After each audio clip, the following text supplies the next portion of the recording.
Hi folks, Dane from SocialBookshelves.com here, and today I'm doing, and I think it's called the mid-year book Freakout tag. The idea being it's the middle of the year. It's actually slightly past the middle of the year. That's scary. And yeah, it's questions about books and stuff. So without further ado, let's go.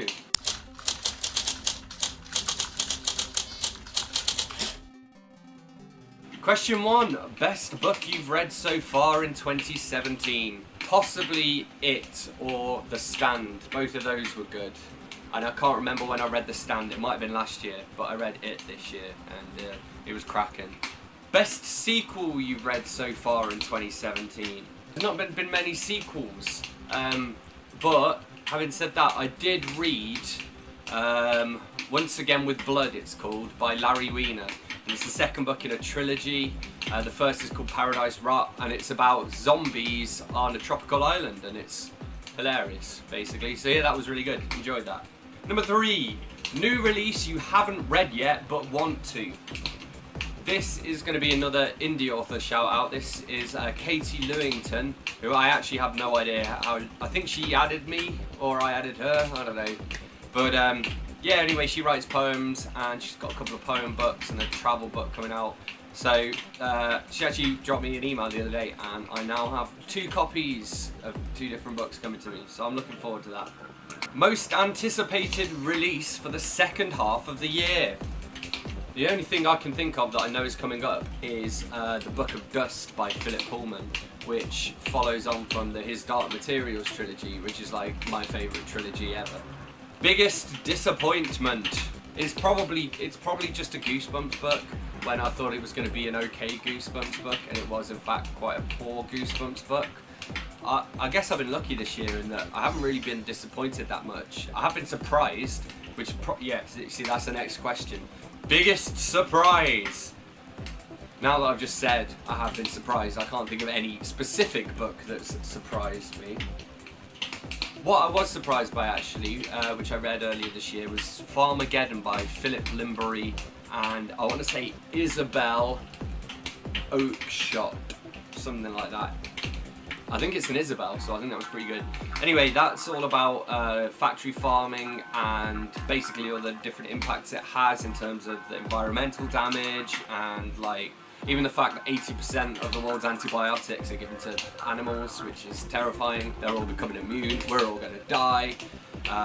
Yeah, so I read that and that was really good. I actually was reading it for some research for a book I'm going to write, and I found myself just enjoying it. It didn't feel like a homeworky research task. Favourite new author, and this can be debut or new to you. It's probably, what's it called? The weird time traveler-y sci-fi kind of thing that's the series. It has Just One Damn Thing After Another by Jodie Taylor. That was it. I got sent the first copy of the first book in that series and I quite enjoyed it. So I guess, yeah, Jodie Taylor, why not? Newest fictional crush. I don't tend to get sexually attracted to book characters. It's probably my own character. It's probably Miley from Driven, the detective novel I'm writing. That's the best I got for you. And that's probably not a coincidence as well. Newest favourite character. Again, I mean, I think I've been reading a lot of a mixture of Goosebumps and non-fiction books recently. So, or even like when I read some Gertrude Stein, for example, but it wasn't really about the characters. It was kind of about the storytelling technique and kind of modern realism. But I digress. It's probably, I'm gonna have to say, because I'm reading at the moment. Finally, I'm reading City of Bones by Cassandra Clare, the first book in the Mortal Instruments series, which obviously everyone on Booktube has watched, but I'm not really a YA reader. I'm actually like at the end of the second series on Netflix, which I watched purely because I'd heard people talk about it on YouTube, so it's all very complicated. But Jace, he's pretty cool, especially in the book so far. Book that made you cry. Now, I can't do that for 2017 because I've only ever cried once when reading a book, and that was at the ending of The Amber Spyglass by Philip Pullman. 11. Book that made you happy. It's probably one I can't pick a specific one, but it's probably a collection of Charles Bukowski poems. Basically, they're so kind of moribund and depressed all the time, it makes me feel good about my own life. And also, my girlfriend got me some for my birthday, which kind of adds that nice little personal touch.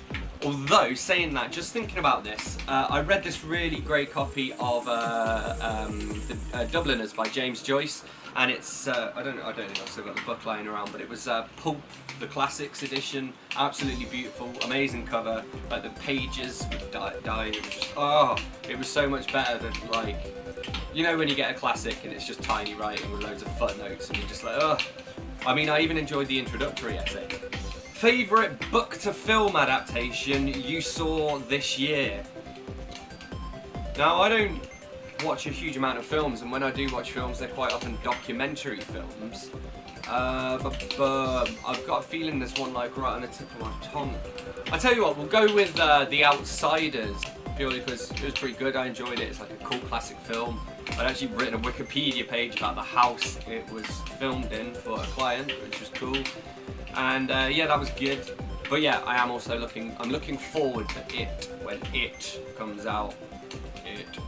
Favourite review you've written this year, or the Booktube version is also favourite video you've done so far this year.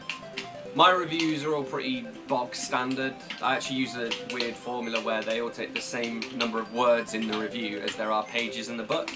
So my favourite ones are actually the really, really short ones that are like 12 pages long or something, because then I have to somehow write the review in that length. But actually my review of The Stand was good because it was just epic, because again it was like 1300 pages, so 1300 words. Favourite videos from this year, actually, I've probably done a little, I did my holiday video, didn't I? That was good.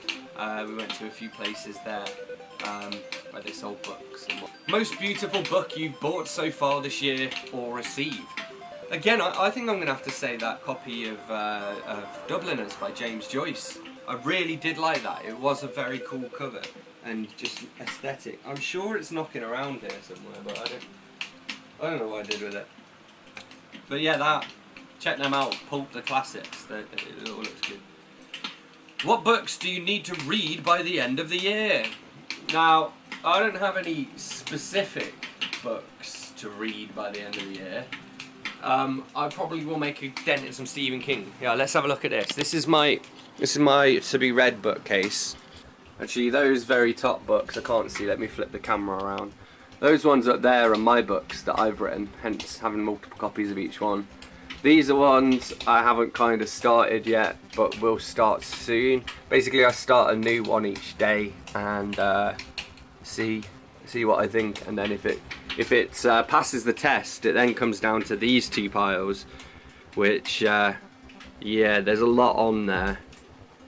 Right, that's all the Stephen King. I've been having to read really short books because basically that frees up the shelf space. I got hiccups. Oh, I'm all the way over here now. I can't be, the camera's not centered, but it's fine because I've got cake. So I'm gonna go and eat my cake, but thanks for watching, and feel free to do this tag if you haven't already. I think everyone already has. I'm just like a month behind on my YouTube subscriptions. And I'm gonna go and eat my cake and watch these fire videos. So I'll see you later, bye.